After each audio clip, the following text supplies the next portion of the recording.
O Ideias em Tese está de volta e o programa dessa semana destaca a pesquisa realizada pela Juliana Alves no programa de pós-graduação em Linguística Aplicada da Unicinos. A tese tratou sobre o infográfico de divulgação científica na mídia. Bom, professora, para começar esse bloco, a gente gostaria de saber qual título, então, recebeu a sua tese de doutorado. O título da tese é o infográfico e a divulgação científica midiática entre texto e discurso. E como é que a senhora chegou nesse título, então? Resumindo bastante, né? Procurando as palavras-chave, isso dá para dizer, para não ficar tão longo como foi do mestrado, o título do mestrado, e buscando o essencial que havia nesse trabalho. Enfim, era isso. Certo, professora. E qual foi a metodologia, então, utilizada que a senhora escolheu? Eu comecei trabalhando e entrando com um projeto com textos da Ciência Hoje, que era do projeto também da Maria Eduarda, e outros textos de divulgação científica que eu havia coletado, né, nesses trabalhos dos grupos de pesquisa, os posteriores ao Horto. E lá pelas tantas eu tinha feito um trabalho numa disciplina, ou duas disciplinas do doutorado, e coletei a infografia ou infográfico. Então, pensei, eu vou trabalhar com imagem, porque eu vejo que isso é algo que ainda, no ponto de vista da linguística, aqui não existe. E descobri que lá fora era bem pouco também o trabalho que existia. Certo, para a gente entender melhor, então, professora, a senhora observou primeiro um objeto de estudo para conseguir construir esse olhar da metodologia, então. Extremamente qualitativo. Eu sempre digo que foi extremamente qualitativo no sentido da nossa área de estudos, né? O meu campo era buscar um objeto de estudos que tivesse uma função de divulgação de ciência na mídia. E como é que foi a escolha por esse material, então, que seria analisado?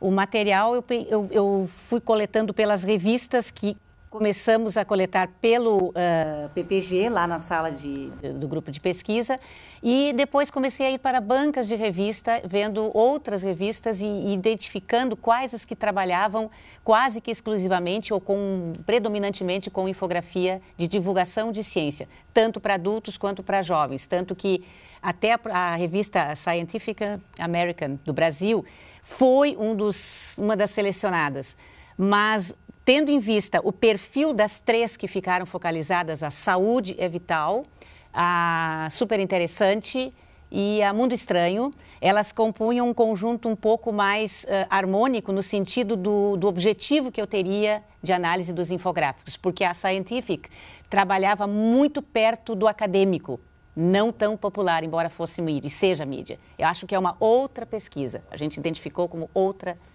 pesquisa ainda a ser feita. E que recorte que a senhora fez, então, a partir dessas publicações?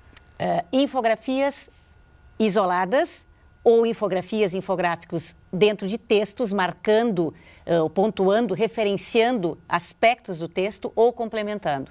Então, a infografia, eu analisei não o texto, embora tenha estabelecido uma diferença entre texto e infografia, mas eu focalizei o olho essencialmente na infografia e no infográfico. E como é que foi a escolha, então, pelo que analisar, professora? Porque, sem dúvida, a senhora deve ter encontrado muita coisa. Sim. Primeiro, teorias, levantamento de teorias, estudo de teorias, o que o texto poderia, estudando as disciplinas do doutorado.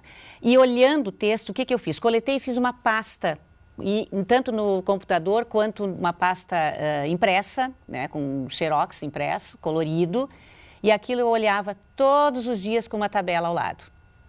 Olha, houve uma época que era todos os dias, eu levantava, olhava o que tens a me dizer, não é? E, à medida que eu ia estudando, durante os estudos teóricos do grupo de pesquisa e das disciplinas, eu comecei a ver, puxa, aqui parece que a imagem, ela descreve. Então, se lá em Charrodot tem o situar, o nomear, o situar e qualificar, esse desenho desse rim, explicando o funcionamento de um rim, o desenho nomeia o rim, ele situa em que lugar do corpo humano, uma infografia anatômica, né? E ele qualifica, então, como ele é, como ele funciona.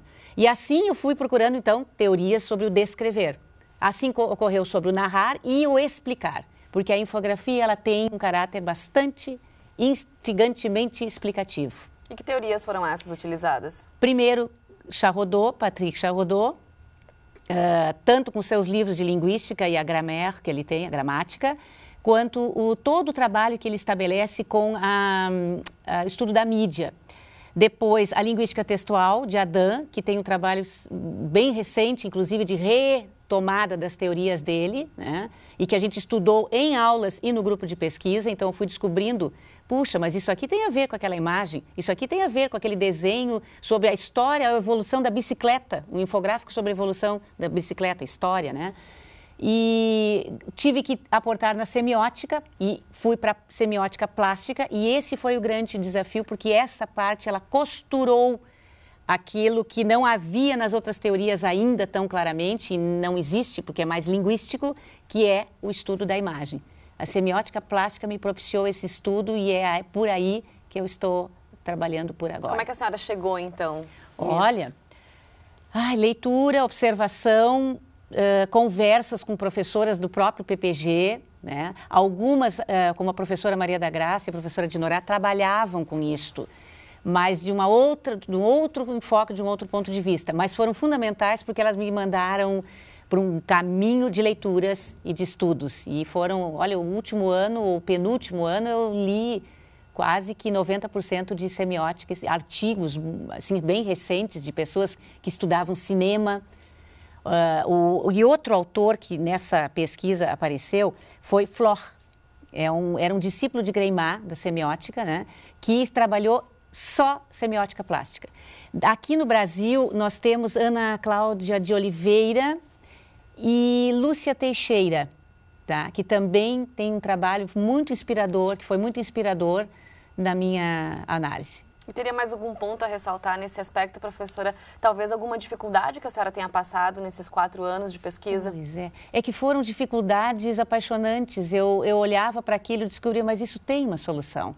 Isso aqui tem... Quando a ponta da pesquisa não amarrava, ou quando eu via, poxa, mas por aqui eu não vou ter o que dizer... Não, o texto vai me dizer. Eu voltava para aquela tabela e eu cheguei a fazer, antes da qualificação, uma tabela em que tinha toda a identificação do infográfico, dos 40, deu 58, eram 58 infografias, um número X de cada revista. E aí tinha observações. Aí eu aliei nessas observações, na lateral do Excel, da tabela, teorias que podem ter relação com a configuração textual e discursiva do infográfico. E ali eu ia anotando no próprio quadro, na própria célula da tabela, o que eu observava naquele infográfico, 1 a 1, os 58. Isso estava praticamente pronto na qualificação. E foi, assim, um ganho muito interessante, porque a banca pôde me elogiar, que foi uma coisa para mim gratificante, e me indicar, olha, aqui tu podes corrigir, aqui tu podes aprofundar. Foi muito, muito rico. Maravilha, então, professora. Bom, Ideias em Tese faz agora um rápido intervalo e na volta a gente fala sobre os resultados da pesquisa realizada pela Juliana Alves, nossa entrevistada de hoje. Não saia daí, a gente já volta.